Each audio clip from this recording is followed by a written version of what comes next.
يا صباح الجمال على احلى ناس في الدنيا، عاملين ايه؟ يا رب تكونوا بخير.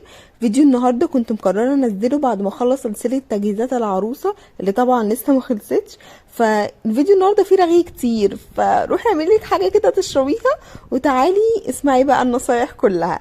بصوا، بصراحه في متابعه قمر من متابعيني، واللي بعتبركم كلكم اخواتي مش متابعين بس، وبحبكم جدا. حطيت لي كومنت امبارح بجد فرحني جدا، وقالت لي انها متابعاني وبتستنى كل فيديوهاتي وفاضل لها 20 يوم وتتجوز. وقالت لي كمان ان هي محتاجه الحاجات المفروض تعملها قبل الفرح، ودعت لي دعوات جميله جدا. هحط لكم الكومنت بتاعها، هي كان في كومنتات كتير ما بيننا، فانا هحط لكم اول كومنت هي كتبته لي. دعت لي دعوات حلوة قوي واثرت فيا جدا وبسطتني قوي، فعشان كده الفيديو ده مخصوص ليها. وبقول لها من قلبي ربنا يتمم لك على خير وتبقي احلى واجمل عروسة انتي وكل البنات العسل اللي عندي. بحبكم قوي، ويلا بينا نبتدي الفيديو. بس قبل ما نبتدي الفيديو استنوا لايك للفيديو، كومنت جميل كده زي اللي بسطني ده، وكملوا الفيديو للاخر عشان هو فيه معلومات مهمة جدا. وبعتوا الفيديو لاصحابكم وكل العرايس اللي انتوا تعرفوهم، واشتركوا في القناة وتفعلوا الجرس عشان يوصل لكم كل جديد. ويلا بينا نبتدي الفيديو. اول حاجة هنتكلم عنها هو التوتر قبل الفرح. العروسة طبيعي تكون متوترة، او كلنا بنبقى متوترين قبل الفرح، وكل ما اليوم بيقرب التوتر بيزيد اكتر. بس فعلا دي اكبر غلطة. انبسطي، استمتعي بكل لحظة انت بتعيشيها، ولو في حاجة ما تجهزتش او ما تجابتش عادي جدا تجيبيها بعد الجواز. انا شخصيا لسه لحد دلوقتي بجيب في حاجات، فبلاش توتر وبلاش تتضايقي، استمتعي باحلى فترة في حياتك، لان فعلا دي الفترة اللي انت هتبقي مبسوطة فيها. اللي انت هتحطي كل حاجة بتحطيها في بيتك بتحطيها بحب. حاجة مثلا انت وانت بتفرشي، مثلا حد حطلك حاجة في مكان غلط او ايا كان، ما توتريش نفسك، ما تحسيش ان الدنيا مأزمة، لا عادي خالص. كده كده بعد الجواز انتي بتغيري شكل المطبخ، بتغيري شكل الدولاب، بتعملي الحاجة اللي انتي عايزاها. يعني انا برضو بعد الجواز قعدت اغير في الظرف واعمل الحاجات اللي انا حباها، الحاجات السهلة عليا. فده كله بيبقى سهل، وبيبقى ممكن بعد الجواز تعمليه. لو ناقصك اي حاجة ما تضغطيش اهلك وتضغطي على نفسك وتبقي مخنوقة او كده. لا والله، بعد الجواز بتشتري الحاجات اللي ناقصاكي عادي، بنشتريها واحدة بواحدة، او بنشوف ايه الحاجات الضرورية الاول وايه اللي بعد كده اللي ممكن نشتريه. فما تأزمهاش على نفسك، واستمتعي بكل لحظة حلوة انتي بتعيشيها. المشاكل برضو اللي بتحصل بينك وبين خطيبك دي اساسي. قبل الفرح بيحصل شد ومشاكل بين اي عروسة وخطيبها، وده طبيعي، والشيطان وقتها ما بيسيبكوش.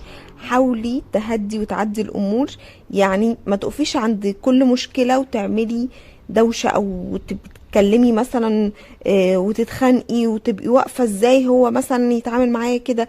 ازاي مش عايز يعمل لي الحاجة الفلانية؟ عدي كل حاجة ببساطة، حاولي تهدي وتعدي الامور. اتكلمي بعقل وهو هيهدى معاكي، يعني اتكلمي بكل عقل وبهدوء. لو لقيتيه هو متعصب حاولي انك انت تهديه او تسيبيه لما يهدى، وبعد كده ترجعي تتكلمي معاه. وصدقيني كل حاجة هتعدي، وكل حاجة هتبقى ذكرى اللي هو احنا ازاي كنا بنعمل كده. الفترة دي الشيطان بيبقى ما بينكم كتير، فحاولي انك انت تهدي الامور شوية. خليكي انت العاقلة، خليكي انت. هو ساعتها كمان بيبقى مضغوط ضغطة وحشة جدا، انتي حاولي انك انتي ترستقي الامور. حتى لو ما عملش حاجة انتي يعني عمل، يعني قصدي عمل حاجة انتي مش حباها او مش عايزاها، عادي طبيعي عدي. انتي عملتي له حاجة، هو بعد كده هيعمل لك حاجة تانية. يعني هو هيقدر انك انتي اهتميتي بالحاجة الفلانية وعملتيها عشان ترضيه، فهو هيرضيكي في حاجة تانية، والدنيا هتمشي وكل الحاجات دي هتمشي. ايا كانت ايه المشكلة، حاولي انك انتي تعدي كل حاجة ببساطة، حاولوا تحلوا كل حاجة بهدوء. حاولي انك انتي ما تاخديش كل حاجة على يعني اعصابك وكده، لا، حاولوا ان كنتوا تهدوا. وحتى اتكلمي معاه وقولي له ان الفتره دي هيحصل فيها كذا كذا كذا كذا، فنحاول ان احنا نهدي بعض، نحاول ان احنا نبقى مبسوطين. عيشوا الاوقات دي بجد بفرحه، عشان ما ترجعوش بعد كده تقولوا احنا ليه عملنا كده. احنا كنا نقدر ان احنا نبقى مبسوطين في الفتره دي، احنا كنا منكدين على نفسينا. هنتكلم بقى على العناية الشخصية اللي هي قبل الفرح. لو باقي على فرحك 6 شهور على الفرح، يبقى وقت مثالي تبدأي فيه تعالجي شعرك، سنانك، بشرتك، اي حاجة انت محتاجة تعالجيها تقدري تعالجيها قبل الفرح ب6 شهور. وبرده لو باقي شهر او 20 يوم عادي برضو، بس 6 شهور هتقدري تعالجي الحاجات اللي هي الصعبة قوي، زي مثلا حبوب في بشرتك قوية، اثار الحبوب، سنانك مثلا فيها مشكلة، مثلا عايزة تحشي ضرس او الكلام ده كله، شعرك مثلا بيقع فمحتاج فترة عقبال ما يعني العلاج بتاع الشعر ياخد وقته او كده، فده كله محتاج 6 شهور. بس لو انت برضو يعني ستيل قدامك شهر او 20 يوم، هنقدر نعمل حاجات برضو هتعالج، بس في نفس الوقت مش هتبقى بنفس نتيجة طبعا انك انت بتعملي الحاجات دي من بدري. اول حاجة احنا عايزين نعملها، رطبي بشرتك يوميا، يوميا ترطيب ثم ترطيب ثم ترطيب، ايا كان. بودي لوشن لو ما عندكيش بودي لوشن، او مفيش مثلا انك انت تجيبي بودي لوشن، فازلين. فازلين ده موجود في كل بيت وموجود عند محلات كتير وسعره مش غالي قوي. فازلين العادي ده رطبي بيه، حلو قوي. مرطب للوش بقى هنستخدم مثلا، لو مفيش فلوس مثلا ان احنا نجيب مرطب يعني يبقى كويس قوي، على فكرة الحاجات الطبية بتبقى احسن. بنسينول، بنسينول جميل جدا للوش، فترطيبه بيبقى عالي جدا وحلو، فده ممكن تجيبيه وتستخدميه لوشك. تحت العين برضو لازم يترطب، لازم تجيبي ترطيب لتحت العين. الشفايف طبعا بتاع اماندا، اللي هو زبدة الكاكاو بتاعت اماندا حلوة جدا، او اي مرطب شفايف انت مرتاحة عليه جيبيه. غسولك اللي انت بتستخدميه اساسا، مفيش حد فينا ما بيستخدمش غسول للبشرة، فالغسول اللي انت بتستخدميه لبشرتك او الصابونة اللي هي مخصصة للبشرة بتاعتك. صن بلوك اساسي عشان انتي بتنزلي كتير في الفترة دي، عشان مثلا الشقة، بتجيبي حاجات، الكلام ده كله، الصن بلوك اساسي. وفي حاجات حلوة جدا زي بتاع كولاجرا، بس على حسب برضو بشرتك، بس انا مجربة كولاجرا، متهيألي بتاع كولاجرا حلو جدا. ابقى اصوره لكم برضو او احط لكم الصورة بتاعته.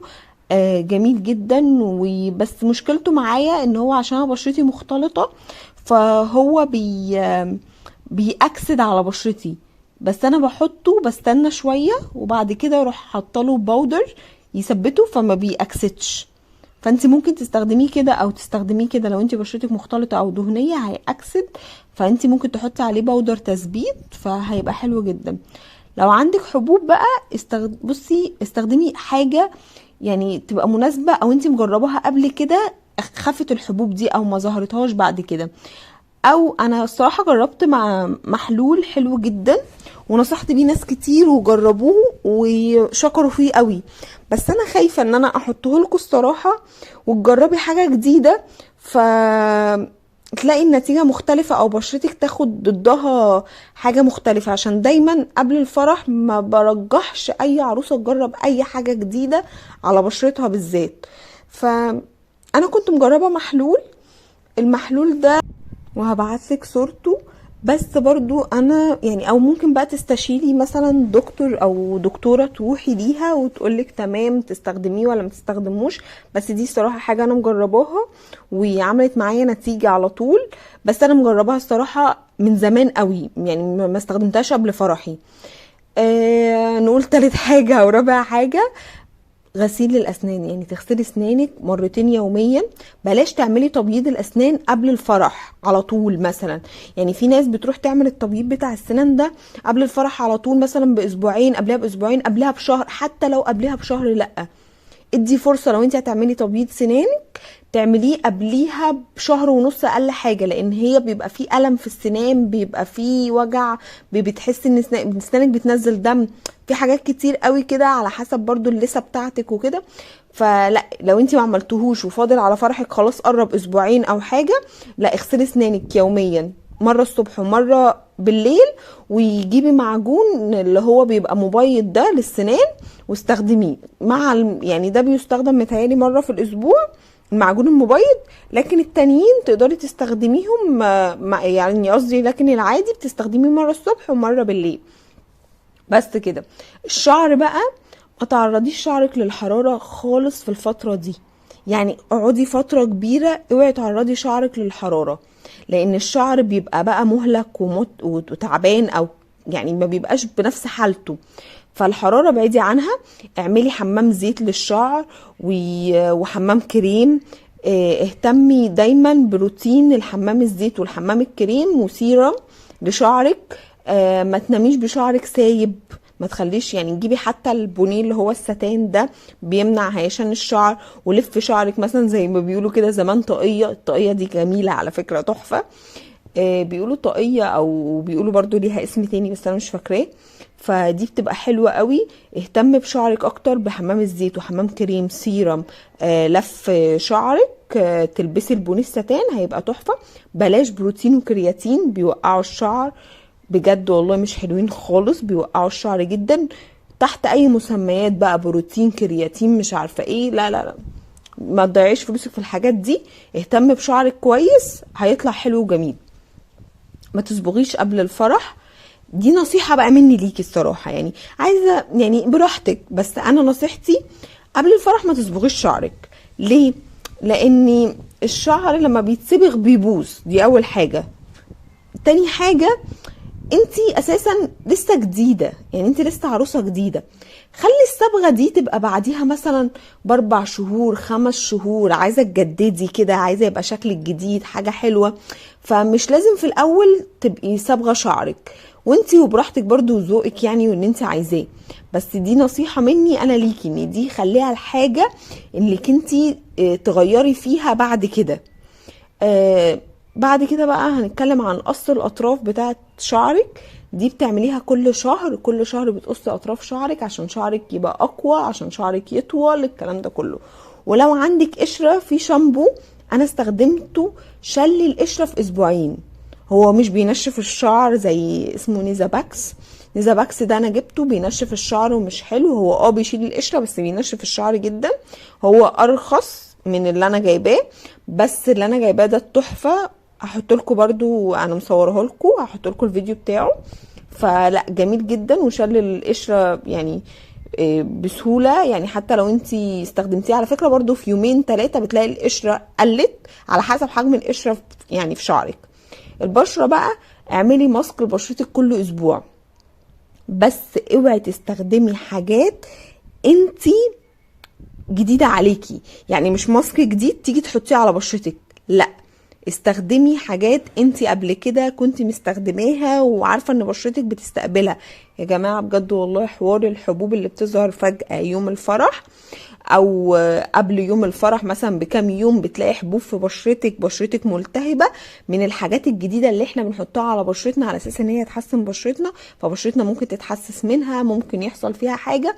فبلاش نغامر ونعمل حاجات جديدة. لو تقدري كمان انك انتي تعملي تنظيف بشرة بس قبل الفرح، يعني نقول كده ب10 ايام 15 يوم كمان.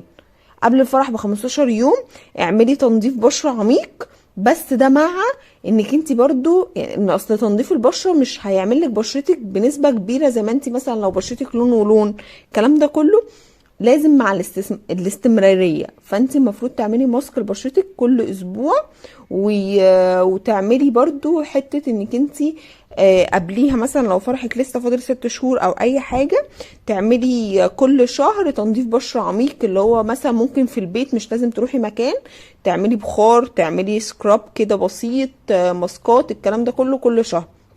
الحمام المغربي برضو لو انت فاضل على شهر على فرحك 6 شهور 3 شهور، الكلام ده كله، لو تقدري تعملي حمام مغربي، لو تعمليه حتى في البيت، مش لازم مكان، يعني مش لازم تروحي مكان يعمل لك حمام مغربي كل شهر. لا، انت تعمليه في البيت، تجيبي الصابون المغربي والليفه المغربيه، وتجيبي اسمها، او هو الصابون المغربي والليفه المغربيه بس، يعني اسمها تبريمه.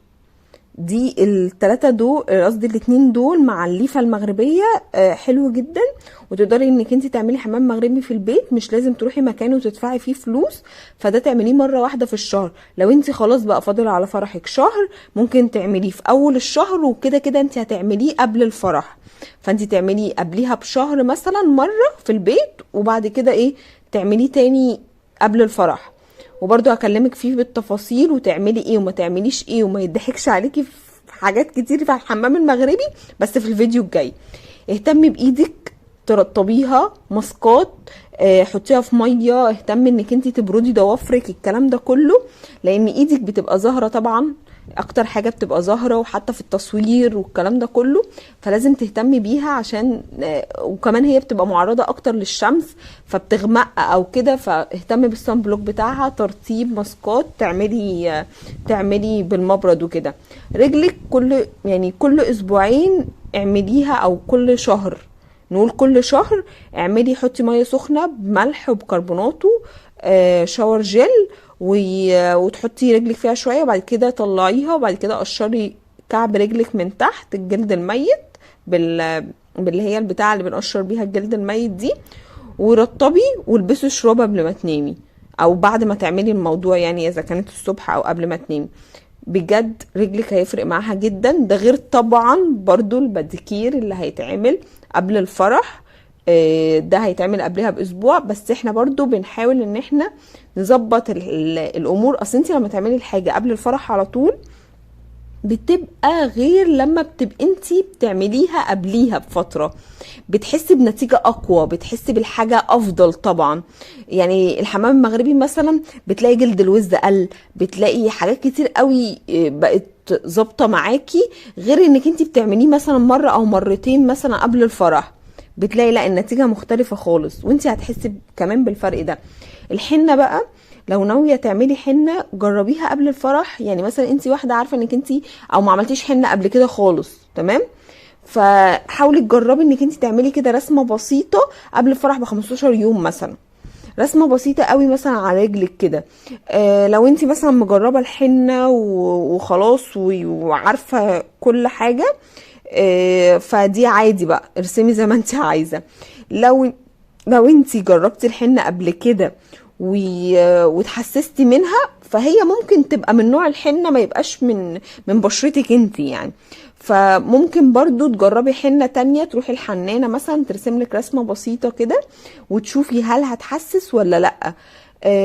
وفي حاجات كده بتبقى مثلا بتتباع بره في السوبر ماركت والكلام ده كله، بتبقى حنة كده برضو محطوطة في قرطاس بتاعت الايد، ممكن انت تجيبيها وتجربي برضو حتة كده، وتشوفي برضو جسمك هيتحسس منها ولا لا. لو اتحسس وده نوع جديد، ومعنى كده ان جسمك بيتحسس من حنة، فبلاش منها خالص، وبلاش حوار الحنة.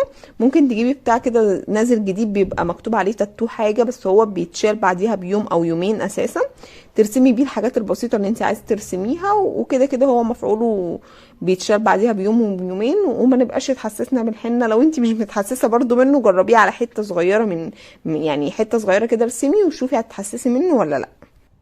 وبرضو من الحاجات اللي احنا قبل الفرح بتاعنا بشهر او شهر ونص، او يا ريت يبقى بشهرين، المفروض نبقى عاملينها، ان احنا نبقى محددين الميك اب ارتست اللي احنا هنعمل عندها، نبقى عارفين شغلها. مثلا لو يا ريت يا ريت يا ريت لو هي مثلا عامله لحد مثلا صاحبتك قبل كده، عامله لجارتك، عامله لاي حد انت شفتي الميك اب بتاعها على وشه، فدي بتبقى افضل بكتير من انك انت بتشوفي صور هي بتبعتها. انت اهم حاجه تبقي متابعاها من زمان، وتبقي عارفه ان الشخصيه دي هتطلع اللوك اللي انت عايزاه، وهتعمل لك حاجه كويسه، مش هتلغي الميعاد. هو الله اعلم برضو بالموضوع ده، لان انا ذات نفسي حصل معايا ان هي لغت معايا قبل فرحي ب3 ايام، بس هي لظروف، يعني هي كان والدها توفى، وهي كانت في المستشفى وكده، فكانت حالتها وحشة. فبس انا قبل الفرح ب3 ايام هتصرف ازاي، هعمل ايه، يعني انا هتصرف، المفروض ان انا اعمل ايه او اتصرف ازاي. فحاولي انك انت تنقي حد تبقي انت عارفاه وكويس، وتبقي عارفة انت هتعملي في انهي مكان، هل في البيت عندك، هل هتحجزي اوضه في فندق، او البيوتي سنتر اللي هي بتعمل فيه، او الاستوديو اللي هي بتعمل فيه. لازم تبقي محدده انت هتروحي فين او هتعملي ايه معاها، وتبقي حاجزاها من بدري برضو عشان الميعاد بتاعك ما يتحجز. بس وتبقي برضو هي مفهماكي، هي هتقعد تفهمك المفروض، او انت اساليها تقولك تعملي ايه في بشرتك قبليها، ايه الحاجات اللي تعمليها والحاجات اللي تبعدي عنها عشان بشرتك ما يحصلش فيها حاجه. الكلام ده كله، كل حاجه هي هتبقى مفهماكي عليها، وبرده تبقي شايفه انت تبقي عايزه تعملي ايه في بشرتك. يعني انت عايزه مثلا لوك يبقى نود، تبقي محمله لها كده كام صوره البنت مثلا هي عامله لهم، او بنت بره انت عجبتك الميك اب بتاعها، تبقي ده كله تبقي مرتباه قبل الفرح. وبرده لو عايزه تأجري منها هيد بيس، عايزه تأجري منها تاج، عايزه تأجري مش عارفه ايه، برضو ده بتروحي بقى او تقولي لها هاتي الحاجه، مثلا لو هي جايه لك البيت او الفندق او كده، هاتي الحاجه ونشوفها مع بعض واختار على حسب الفستان، او تبعتي لها صوره الفستان وهي تقول لك انا هجيب الحاجات اللي شبه، اصل هي مش هتجيب كل حاجه، تجيب لك الحاجات اللي تليق على الفستان. وبرضو بتبعتي لها صوره بشرتك عشان تبقى برضو عارفه ان التاج ده هيليق عليكي، الهيد بيس هتليق عليكي، الكلام ده كله. نيجي بقى للفوتوغرافر. فوتوغرافر المفروض برضو تبقي محدده انت عايزه تتصوري مع مين من بدري، تبقي شايفه شغله كويس جدا، تبقي حاجزاه من بدري قبلها بشهر، بشهر ونص، شهرين كمان، اقل حاجه هتبقى شهر، ما ينفعش تحجزيه قبلها بيوم او بيومين او باسبوع او باسبوعين، لا، عشان هم بيبقوا شغلهم كتير، فممكن يبعتلك اي حد تحته، مش هيقولك لا، مفيش حد هيقولك لا، هيبعتلك اي شخص تحته ويقولك تمام، وياخد منك الفلوس وكل حاجه تمام التمام، وتتفاجئ ان الشخص ده مش عارف يصورك كويس، تصويره مش حلو، لانك انتي الشخصيه اللي انتي بتشوفي تصويرها مش موجوده معاكي اساسا. المكان بقى اختاري، يعني انا بفضل انك انت تختاري مكان طبيعي، يعني في مناظر طبيعيه، بلاش ديكوريشن، بلاش الحاجات اللي فيها ديكوريشن، بجد انا ما بحبهاش، برغم ان انا اتصورت في ديكوريشن، عشان انا كنت عايزه اتصور في مكان زي فيه جنينه الكلام ده كله، بس للاسف حصلت ظروف بقى والدنيا ليلت فمعرفتش اتصور فيها، فلجأت ان انا اروح المكان فيه ديكوريشن وكده. بس بجد نصيحة مني، خليكي في الطبيعة، الطبيعة بتبقى حلوة جدا جدا جدا. فستان الفرح طبعا تحجزيه قبلها بشهر او بشهر ونص، ويا ريت يبقى قبل كده، بس لو هتحجزيه ايجار، لو انت هتشتريه الشراء او تفصليه الشراء، تفصليه طبعا بيبقى قبلها ب3 شهور على حسب المكان اللي انت رايحاه، هيقولك الفستان ده هياخد مني وقت قد ايه. اشتريه قبليها بشهر، عشان انت ما تعلميش مثلا في الشهر او قبليها انت هتخسي هتتخني ايه اللي هيحصل. لو تأجريه بقى قبليها بشهرين، كده كده هو هيتظبط على مقاسك بالظبط. واول ما تأجري الفستان او تشتريه او تجيبيه عامه، لازم تنزلي تجيبي كل متعلقاته، ما تسيبيش كل حاجه للاواخر، لانك انت في الاواخر بجد هتبقي مشغوله جدا جدا جدا، مش هتبقي فاضيه، هتبقي حاسه انك انت تايهه وبتحاولي تجري هنا وتجري هنا وتجيبي هنا وتجيبي هنا. فلا، جيبي، طالما انا خلصت من موضوع الفستان في نفس اليوم او بعدها بيوم انزل اجيب الجزمه بتاعته، اجيب البوكيه مثلا ان انا همسكه، او اجيب مثلا الهيد بيس بتاعته لو هشتريها مش هأجرها، اي حاجه خاصه بالفستان اجيبها على طول.